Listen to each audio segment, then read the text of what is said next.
I love roller coasters and I love theme parks and all that kind of stuff. I hope there's some roller coaster amusement park people here in the room with me. I remember going with my parents to Astroworld. Anybody remember Astroworld? Come on, yes, let's bring it back, I still can't figure out why it's not here. Like, we're like a huge city, right? And like, how do we not have an amusement park? It's fine, it's okay. Drive to San Antonio, Jesus is better. We're gonna be okay with Astroworld. It's really fine. It's just gonna take me a moment.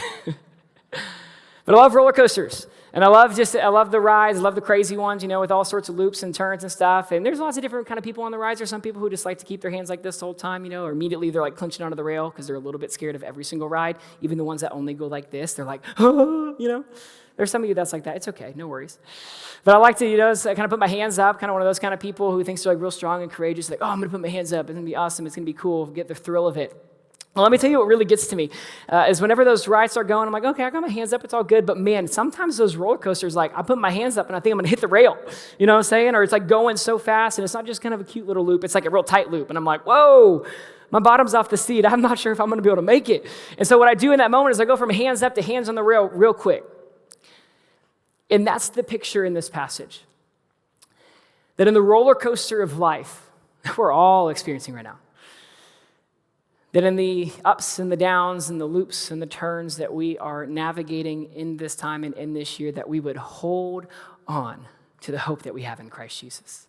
That's what the passage says. It says, hold on to the hope that we have in Christ Jesus. So church, let's hold on and cling to a better source. Let's hold on to the hope that we have in Jesus Christ, that we know with trust and belief and assurance that Jesus has purchased our salvation on the cross and that he died and was buried, but he rose again 3 days later and he has ascended into heaven. And so we hope today in Jesus and in the resurrection of Christ. And so we hold on to a better and deeper hope. But here's our tendency. Here's kind of our temptation. So when the ride of life gets tough, we find ourselves just kind of grasping at anything that we can get our hands on. And instead of holding on to the hope that we have in Christ Jesus, instead of holding on to him, we end up holding on to some of the other things in this world.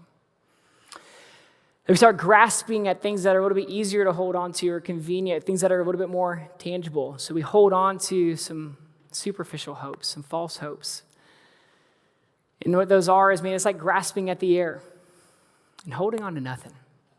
So we find ourselves putting our hope in the economy, put our hope in the market, in our bank account, put our hope in our job, put our hope in our accolades, our awards. Students, college students, put our hope in our academics and in our grades. Young adults, maybe we put our hope in our careers, what that's going to look like and how that's going to turn out. And none of those things are bad in and of themselves. But what happens is when those things become a place of hope, they cannot carry and sustain our souls through the things of life.